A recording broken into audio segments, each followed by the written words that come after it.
We are Arcane Roots, you are watching UBR TV.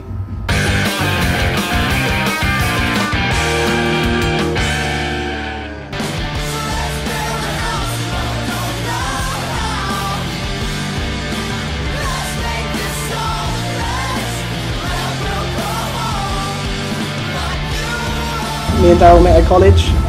through sort of a music technology course, and we kind of sort of had to be we had to play on each other's pieces and play on each other's coursework, so we just ended up sort of coming together on that, and we just all got together because kind of felt unsatisfied about music at the moment. Like, there wasn't anything that was perfect for me, and there was no one doing really heavy riffs and great guitar work and, you know, technical guitar work and intelligent sort of riffs and whatever, but no one doing great melodies at the same time and kind of really hitting rock and pop at the same time and making it a palatable thing that kind of,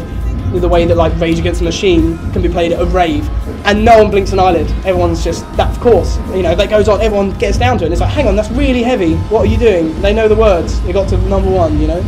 and it's kind of, I wanted to kind of do more with that and make it more of a challenge, you know. We're really kind of trying to make pop music as palatable as we can, and it's still exciting for us to play as well. Like,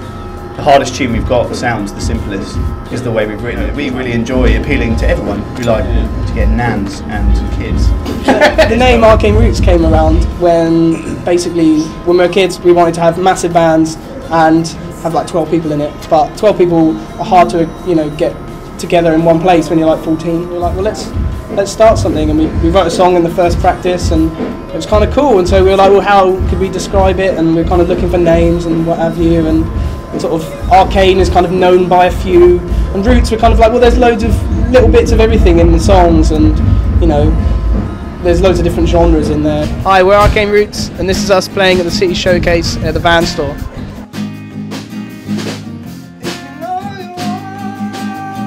We listen to anything that has a really, you know, that someone's put some love into and care, and we can kind of see that. The fun and the kind of hard part was when I remember learning guitar and being in bands, was like,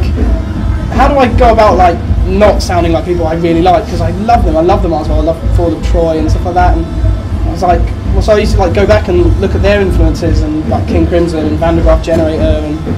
and then try and take like non-guitar things and make them about guitar, so like take vocal music and stuff like that, and try and, even silly things, just try and learn it on guitar and kind of be like, oh, that's slightly different, and you know, that phrasing's different and stuff, and you know, we like music. I'm walking to work and I want to, you know, be lulled into work, then I'll listen to Katie Tunstall and this amazing pop writing and really great structuring, and it's kind of like good homework, and you know, from that to like Meshuggah and stuff like that. We can really trust each other to you know, to move things in the right direction, and it's really good that our influences have been, you know, so different, but they cross over so well. And when we do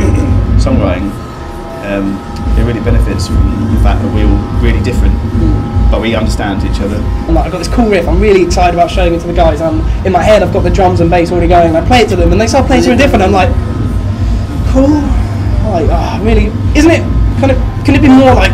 you know, just, I think like the way people say you don't need a manager until you can't manage it yourself,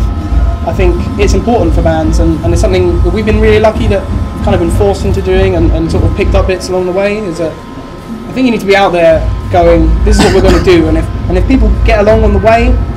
then that's great, you know, and the way we've tried to work behind stuff is that we do all our own videos, and you know, the recording we do with our producer, and he's a very good friend of ours, and we're really heavily involved in the process, and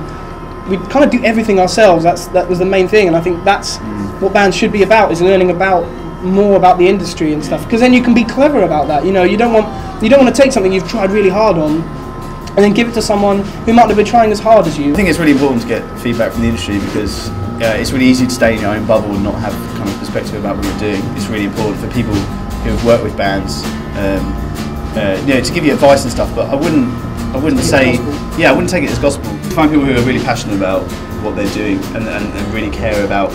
making you a better artist rather than just purely making money out of you. Feedback from the industry is great, and you should take it on board, and kind of, you know, you can take it, you know, 75% of their stuff, but it's important, I think, as a band to also stamp your own thing. At the end of the day, you're the artist.